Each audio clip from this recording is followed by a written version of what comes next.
మన రక్షకుడైన యేసుక్రీస్తు నామములో అందరికీ వందనాలండి.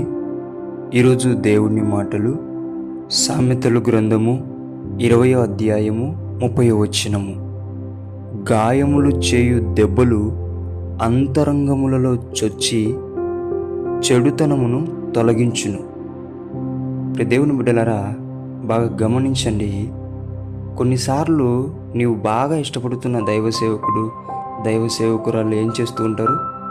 నిన్ను మాట్లాడుతూ ఉంటారు. ఆ మాటలు ఎలా ఉంటాయంటే నీ హృదయానికి గాయం చేసేదానిగా, నీ మనస్సుకంతా ఏమవుతుంది? గాయపరచబడుతుంది. కొన్నిసార్లు మనకి ఇష్టమైన వాళ్ళు కూడా ఏం చేస్తూ ఉంటారు? మనల్ని మాట్లాడుతూ ఉంటారు. ఆ మాటలు ఎలా ఉంటాయంటే మన మనస్సును, మన హృదయాన్ని గాయపరిచేలా ఉంటాయి. కానీ దేవుని బిడ్డ, అవి చెడుగా నువ్వు తీసుకోవద్దు. నీవు అవి గనక ఆలోచించినావంటే నీ హృదయములో నిన్ను పతనం చేస్తున్న చెడుతనాన్ని ఆ మాటలు తొలగిస్తాయి.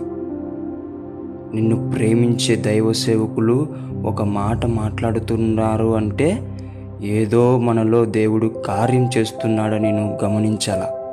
అప్పుడు నీవు మారగలుగుతావు, చెడుతనాన్ని తీసుకోగలుగుతావు, గొప్ప మేలు పొందుకోగలుగుతావు.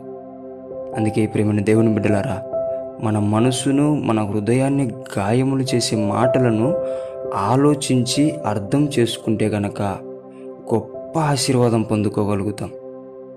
దేవుని బిడ్డలారా, మాటలను బట్టి కృంగిపోకోకుండా ఎందుకు మాట్లాడారో ఆలోచించి, ఇది దేవుని స్వరమే, ఇది దేవుడు నన్ను మార్చడానికి పంపిన ఒక గొప్ప వరమే అని చెప్పేసి భాగ్యంగా ఎంచుకొని దేవుని దీవెనలు పొందుకోవాలని మీ అందరికీ దేవుని బిడ్డ మనవి చేసుకుంటున్నాను.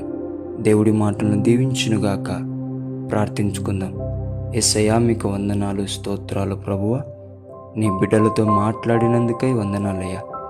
వారి మనసుకు గాయమైన ఆ గాయముల చేత, వారి హృదయానికి గాయమైన ఆ గాయముల చేత వారిలో ఉండే చెడుతనాన్ని తొలగించి వారు నీకు దగ్గరయ్యే బిడ్డలుగా తయారు చేయమని యేసు నామములో ప్రార్థిస్తున్నాము తండ్రి. ఆమెన్.